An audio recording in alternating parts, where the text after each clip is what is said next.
வேறுபட்ட ஆவி. கூட்டத்தில் தனியாக நின்ற விசுவாசம்.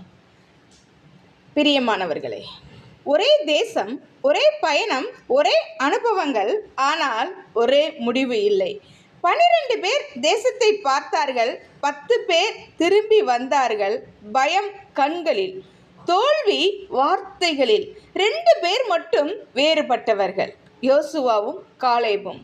அவர்கள் தேசத்தை பார்த்தார்கள், அரக்கர்களை பார்த்தார்கள். ஆனால் அவரது கண்கள் அரக்கர்களில் நிலைக்கவில்லை, அவர்கள் தேவனில் நிலைத்திருந்தார்கள். காலேபு சொன்ன வார்த்தையை கவனியுங்கள். நாம் நிச்சயமாக போய் அதை சுதந்தரித்துக் கொள்ளலாம்.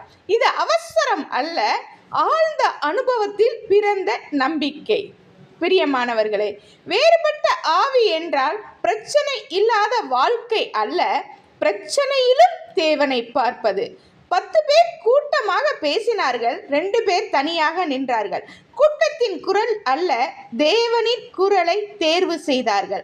அந்த நாள் 10 பேர் ஜனங்களின் மனதை பயத்தால் நிரப்பினார்கள், 2 பேர் மட்டும் நம்பிக்கையால் நிரப்ப முயன்றார்கள். தேவன் சொன்னார், என் ஊழியன் காலேபுக்கு வேறுபட்ட ஆவி இருக்கிறது. காலம் கடந்தது, வனாந்தரம் கடந்தது. பயந்தவர்கள் மறைந்தார்கள், நம்பியவர்கள் தேசத்தை அடைந்தார்கள். இன்றும் தேவன் தேடுவது கூட்டம் அல்ல, வேறுபட்ட ஆவி. எல்லோரும் பின்னடைந்தாலும் முன்னேறு, உன் வழியை நோக்கி நீ முன்னேறு. எல்லோரும் பயந்தாலும் நீ உன் நம்பிக்கையிலே நிலைத்திரு. தேவன் உன்னை காப்பார் என்ற நம்பிக்கையிலே. எல்லோரும் பேசினாலும் தேவனுடைய வார்த்தையை நீ கவனி. வேறுபட்ட ஆவி கொண்டவர்களுக்கே வாக்குத்தத்தம் திறக்கும். சொன்னதை செய்யும் அளவும் கைவிடாத தேவன் அல்லவா? வாக்கு பண்ணினவர், வாக்கு மாறாதவர்.